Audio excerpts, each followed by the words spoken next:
And we are finishing our third week of the Justice Code Challenge. Congratulations for staying the course, for being diligent, for being faithful, for fellowshipping and sharing with me along the way. I can't tell you how much I look forward to connecting with you and sharing in the breaking of the bread of the word of truth as a part of our daily bread, and just my commitment to justice and the voice of truth through the faith in the Most High as King and the Bible as the code of justice that was left for us, as the way that we find the ancient paths back to his heart, his intention for mankind and the destiny of this earth.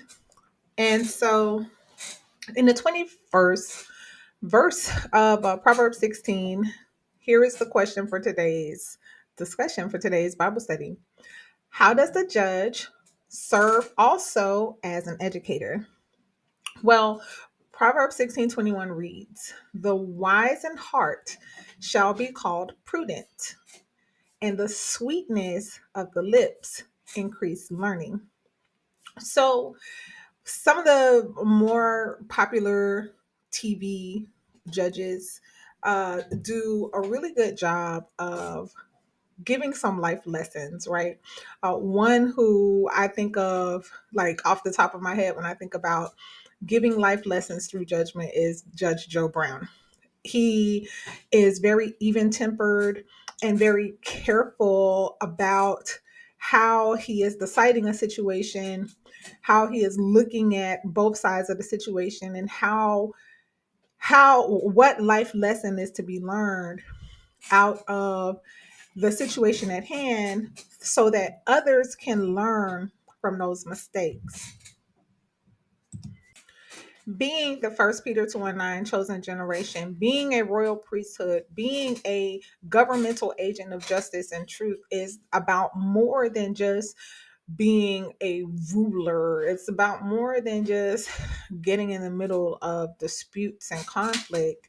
It's about helping other people who are witnessing the conflict, other people who are aware that there are differences, understand the different parables and life lessons that are encoded in the story of the conflict.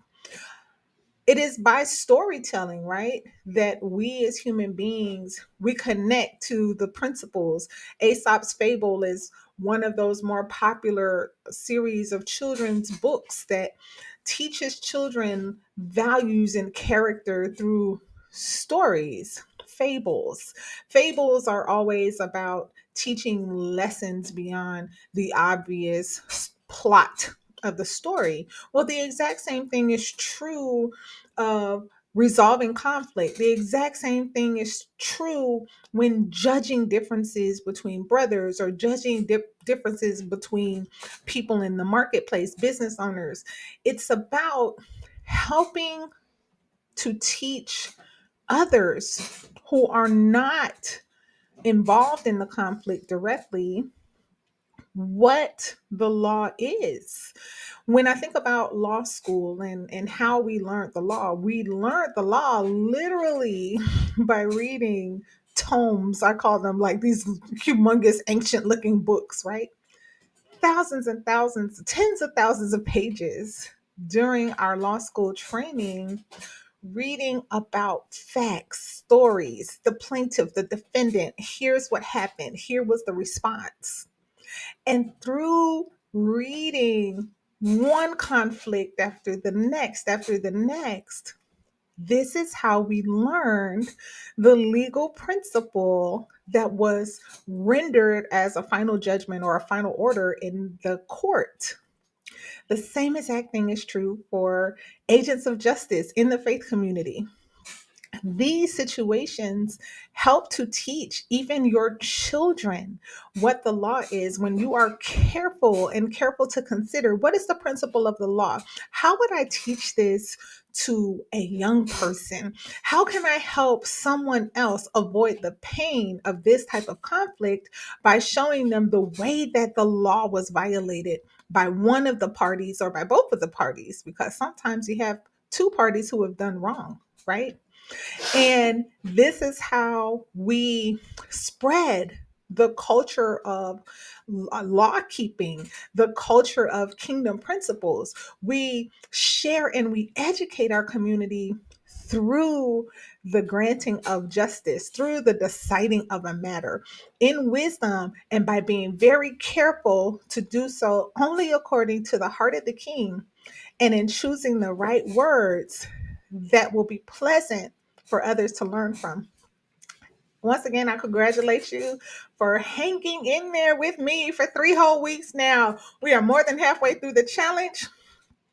I'm excited because I'm shocked at myself for even showing up like this, but I can definitely say that it is a blessing. It is an absolute blessing to be in this space, to share with you, to equip you. This is an equipping, and I hope, I pray that you are receiving this as legal training straight from the heart of the king, straight from his book, The Restatement of the Law. And this is about more than just memory verses. This is literally about spreading the culture of the kingdom through the faith community so that we can do justice amongst ourselves, for our brothers, for our sisters, for the business owners who need wise men and women who are trained and skillful in hearing from the Most High, understanding his hearts, and using his law to bring reconciliation to broken relationships. I am looking forward to tomorrow when we enter into week 4. And I bless you and thank you once again for fellowship. Thank you for the fellowship. Be blessed, and I'll see you for day 22.